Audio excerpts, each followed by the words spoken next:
მოგესალმებით მეგობრებო, მე ვარ თეამ სხილაძე. დღეს მე და ჩემმა მეგობარმა მედიამ გადაწყვიტეთ ჩვენი ისტორია გაგიზიაროთ. ჩვენ წლებია დაკავებული ვართ პროფესიონალურად network marketing-ით და ამ წლების განმავლობაში დავინახეთ ადამიანები, რომელთაც უნდათ რომ რაღაც შეცვალონ, ახალი ნაბიჯი გადადგან, მაგრამ ხელს უშლის ბარიერების შიშები და ვიფიქრეთ რომ ჩვენი ისტორია ასეთი ადამიანებისთვის გახდება мотиваცია. მოდი შენთან გადმოვალ კითხვით, რატო დაიწყე შენ ეს საქმე? მე როგორც ვიცი, შენ გაქვს იურიდიული ფაკულტეტი დამთავრებული, შეგეძლო შემოსავლის წყარო სხვა გზებითაც შეგექმნა, მაგრამ რატომ აირჩე მაინდა-მაინც ეს სფერო? კი, თეა, იურიდიული მაქვს დამთავრებული და დიპლომიც მაქვს, მაგრამ მეორე კურსიდან მივხვდი, რომ ჩემი არ იყო ეს სფერო, არ მინდოდა ამ მიმართულებით მუშაობა და დიპლომი მაინც ავიღე. მე დავიწყე რაღაც პატარ-პატარა ბიზნესები, ხან გამომდიოდა, ხან არ გამომდიოდა და მე როცა ეს მცდელობები მქონდა ამ მიმართულებით პარალელურად ჩემი ოჯახის წევრებმა, ჩემმა ძმამ და ჩემმა რძალმა დაიწყეს network marketing-ის კეთება. და ხედავდი, რომ იმათი ცხოვრება იცვლებოდა, უკეთესობისკენ რა თქმა უნდა, ანუ მქონდათ მოგზაურობა, საინტერესო ადამიანებთან ურთიერთობა, საინტერესო ცხოვრების სტილი ჰქონდათ, ისეთი როგორიც მე მინდოდა რომ მქონოდა, ხო? რა თქმა უნდა, ფინანსები, ჩემგან განსხვავებით და ერთხელ მახსოვს რომ მივედი ჩემ ძმასთან, მე და ჩემი რძალი ვსაუბრობდით და ალბათ ძალიან დაღლილი სახე მქონდა, გადმომხედა და არ დაიღალეო, აი ერთი კითხვა იყო, არ დაიღალეო და მეთქი კი ძალიან. მე დაიწყეო და ეგ იყო და ეგ.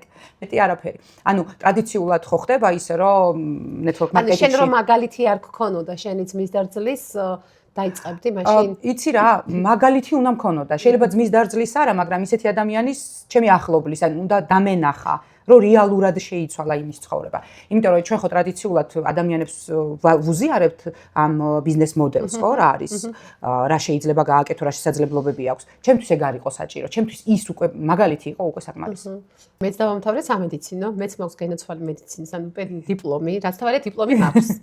მაგრამ შენ ხო იცი ალბათ ყველა მის რომ მედიცინაში ძალიან დიდი დროა საჭირო, მართლა უნდა კონდეს ძლიერი ოჯახი, ფინანსური ხელშეწყობა, რომ ამ პროფესიაში განვითარდე და რადგან მე ძალიან აუცილებელი საჭიროება მქონდა ფინანსური ყველას ალბათ, ხო, იმიტომ რომ ადრეულად აქვს შევქმენი ოჯახი. უცებ პრაგმატულად გადავწყვიტე, რომ პრაქტიკულად უნდა ამერჩიე ესე ვთქვათ, საქმე, საიდანაც ეგრევე მივიღებდი შემოსავლის წყაროს და მაშინ ძალიან ის იყო, რა ქვია, მოდაში თუ არ ვიცი რა დავარქვა, ბუღალტერია. გავიარე რამდენიმე თვიანი ბუღალტერიის კურსები, მუშაობდი ამ მიმართულებით, მე გაყიდვებში დავიწყე მუშაობა, საერთოდ არ მქონდა შემხებლობა მანამდე. მენეჯერის პოზიციაზე რამდენჯერმე ვიმუშავე და მოკლედ ამ წლების განმავლობაში ამ მარკეტინგის მიმართულებით დავაგროვე პატარა გამოცდილება და როცა დავინახე, რომ ჩემ შრომას, დროს, ენერგიას ყიდულობდნენ ეს ადამიანები და მე მიხდინე გარკვეულ მოჭრილ ხელფას, რომელიც თვითონ-თვემდე მართლა ძალიან რთული იყო გასანაწილებლად, ძალიან დიდი мотиваცია და სული მქონდა საკუთარი საქმე წავამეწყო და მაშინ დავიწყეთ 2008 წლამდე იყო ეს ამბავი, კლასიკური ბიზნესი მოვსინჯეთ, მაგრამ ძალიან დიდი პრობლემები შეგვექნა ფინანსური და ზუსტად მაგ პერიოდში ვეძებდი რაღაც ახალს კიდე დამატებით, იმიტომ რომ ის ხელა ფინანსური პრობლემები მქონდა ძალიან ბევრი ვალი, რამდენიმე $10,000 შეიძლება ითქვას და ზუსტად ვიაზრებდი რომ ხელფასით მაინც ვერანაირად ვერ შევძლებდი ამის ესე ვთქვათ გამოსწორებას და რაღაცა მინდოდა ახალი და ზუსტად ერთ-ერთი ადამიანის დახმარებით მოვიდე ჩემამდე ეს ინფორმაცია თავიდან შეთავსებით დავიწყეს ამითვე, იმიტომ რომ ვიცოდი რომ აქ იყვნენ ადამიანები, რომლებიც ათავსებდნენ ამ ყოველდღეს და ვიფიქრე რამდენიმე $100 თავიდან დამატებით რომ გამიჩნდეს, რატომაც არა. მაგრამ მე სამ თვეში რომ ნახე ისტორიები ადამიანების გადავწყვიტე რომ 100%-ით დავკავებული ვიყავი და ესე დავიწყე იმის მერე უკვე ვარ 100%-ით. შეც 100%-ით ხარ დაკავებული ამ საქმით. აი რა ბენეფიტები მიიღე ამ საქმისგან? როგორი რა ბენეფიტები მივიღე? აი წარმოიდგინე რომ ცხოვრებაში რაც გინდა რომ გქონდეს. რანაირი ცხოვრების სტილიც გინდა რომ გქონდეს. ჩემი ცხოვრება ყოველთვის ვამბობ ხოლმე რომ იყო network marketing-ამდე და მერე.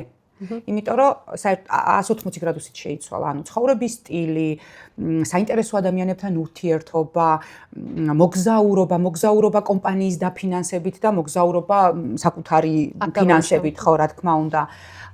რა თქმა უნდა შემოსავლები და ჩემი ყველა ადამიანს თავის რაღაცა მიზანი ხო აქვს და ჩემი ერთ-ერთი მიზანი იყო მაშინ მანქანა მინდოდა ძალიან და წარმოიდგინე ზუსტად მახსოვს თებერვლის თვეში ბონუსი მოხსენი და იმ ერთი თვის ბონუსით მანქანა მიყიდა. მაგარია ხო ერთი ბონუსით რომ მანქანას. ეს ჩემთვის არის აი ძალიან საინტერესო რა.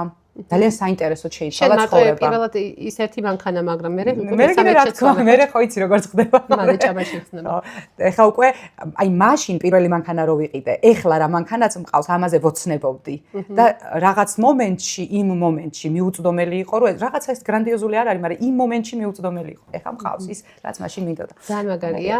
შენგან განსხვავებით, ანუ ჩემი პირველი პრიორიტეტი მანქანა არ ყოფილა, იმიტომ რომ წეგან ვახსენე რამდენიმე $100,000 კლასიკური ბიზნესიდან ვალითქო. აი ესე იგი პირველი პრიორიტეტი, რაზეც ესე ვთქვათ, უცნება არ ქვია, მაგრამ მთელი ჩემი გონება ეძღვნებოდა იმას, რომ ბალები გამესტუმრებინა, ეს მოვახერხე მაშინვე დასაწყის წლებში. მანქანა არ იყო ჩემი პირველი პრიორიტეტი და ბინა შევიძინე, პატარა ბინა, ნუ მე მანქანაც შევიძინე. დანარჩენი იგივე შენსავით მოგზაურობები და ასე შემდეგ. ერთ საკითხსაც შევეხებოდი, თუ არ გინდა ამაზე საუბარი, მე ამოვჭრათ. მივხვდი ახლა არ პრობლემაა, კი ბატონო, იმიტომ რომ უმეტესობამ პრინციპში იცის ჩემი ამბავი. ხო, ანუ ყველაზე დიდი ოცნება და მიზანი ამ საქმით ავიხდინე ლუკა, იმიტომ რომ უბრალოდ ამას იმიტომ აღვნიშნავ, რომ ეს იყო, 20 წელი შვილი როცა არ ყავს. პრობლემაა, ხო, სერიოზული პრობლემა. თორე 20 წელი პატარა დრო არ არის. ესე იგი, მაშინ მედიცინა არ იყო ასე წინწასული და როცა უკვე წინ წავიდა, ზუსტად ის დაემთხვა, რომ ამ პროექტში მე უკვე ესე თანხებს გამოვიმუშავებდი და მახსოვს, რომ აი შენ რო ამბობ ბონუსითო მანქანაო, მე მახსოვს ბონუსებით ინვიტრო გამოყოფილი. ინვიტროას ვიკეთებდი. ძალიან მაგარი ის იყო, რომ როცა ხედავ, რომ ნახე სტრესი რამდენი ბონუსი დაგჭირდადი? ხო, აი მაგას ვიტყვი, რომ წლების განმავლობაში, რამდენიმე წელი, 2-3 წლის განმავლობაში 100,000 რო გადავცილდი ლარს ოღონდ, მივხვდი, რომ მე აღარ უნდა დამეთვალო, რომ ძალიან ცუდი იყო, აღარ მინდოდა რომ დამეთვალო და მაგას ვამბობ, რომ არ ყოფილიყო ეს საქმე, თქო, როგორ ვერ შევძლებდი, ვერანაირად ვერ შევძლებდი, იმიტომ რომ ხელფასით ეს გამორიცხულია. ხო და სულ არაფერი არ მიმეღო ბენეფიტები, მარტო იმიტომ ვიქნები ამ საქმის მადლიერი, რომ ეს ოცნება ავიხდინე. მე როდესაც ვიწყებდი, მეც მაქვს ესეთი სიტუაცია გამოვლილი და ამიტომ მაინტერესებს შენც რა მდგომარეობა გქონდა, როცა იწყებდი ახლობლებისგან. ან როგორ შეხვდნენ აი ამ შენ არჩევანს? ქალი, რომელიც სამედიცინო დაამთავრე, ექიმობა გინდოდა, მე ნუ რაღაცები შეიცვალა ცხოვრებაში, მაგრამ როდა ახალი საქმიანობა რო წამოიწყე? სხვათა შორის მაშინ კიდე ძალიან უცხო იყო ეს თემა და ცოტა ისეთი ახსნა იყო რთული ხო, იმიტომ რომ გეუბნებოდა ადამიანი რას აკეთებ, ბიზნესი, ოღონდ ცოტა არაკლასიკური ბიზნესი და ბევრი ადამიანი ჩემს ირგვლივ მახსოვს ძალიან არასერიოზულად უყურებდნენ ჩემს გადაწყვეტილებას, მაგრამ იქიდან გამომდინარე, რომ ცხოვრებისეულად მაინც რაღაც ავტორიტეტი მქონდა და ჩემის დაგროვილი, ვერავინ ესე ხმამაღლა, ვერავინ ვერაფერს ისეც ვერ მეუბნებოდა. თუმცა იყო ძალიან ახლო ოჯახის წევრები, რომელიც მეუბნებოდა, რომ მე ვფიქრობ, რომ სხვა შეგილია, სხვა ირჩიო, რა ვიცი, აი არ მიჭერდნენ მხარს. პრინციპში ამას ჩემზე არანაირი გავლენა არ მოუხდენია, იმიტომ რომ ხო იცი, რაღაცა რო წამს ინტუიციურად ხვდები და გინდა რომ აკეთო ზუსტად ამის გამო მივყვებოდი ესე დისციპლინირებულად და მადლობა საკუთარ თავს, რომ სხვების გავლენის ქვეშ არ მოვექეცი. ზუსტად რამდენიმე დღის წინ ვიდეო ჩავწერე და იქაც ვამბობდი მაგას, გამახსენდა.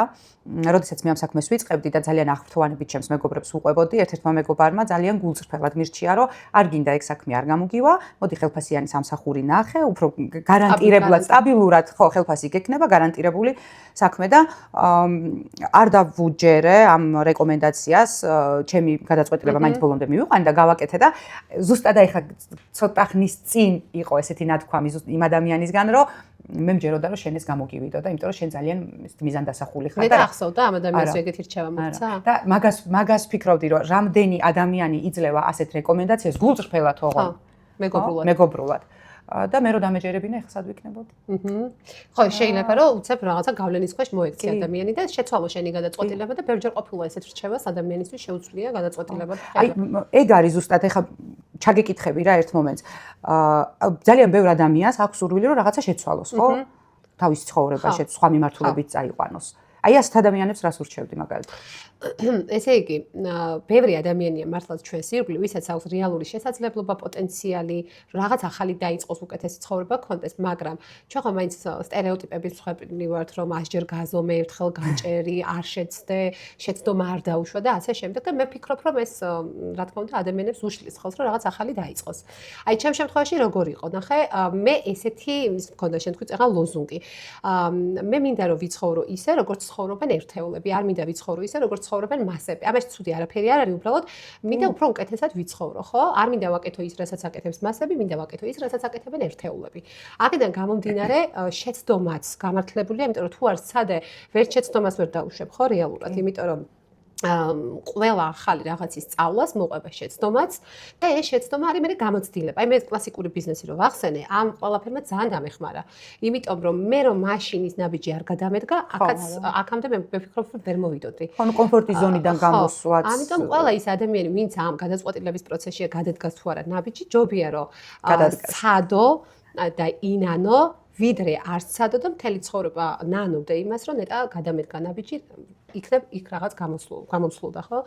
ამიტომაც, რა ვიცი, ძალიან მნიშვნელოვანი არის გააზრებული ქოდეს ადამიანს და ყველა, ესე ვთქვათ, წინ გადადგმულ ნაბიჯს მოყვება, ნუ ჭალებში გამართლება. გამართლება არ არსებობს რეალურად, იმიტომ რომ თუ არ სცადე, არც გაგიმართლებს, ხო?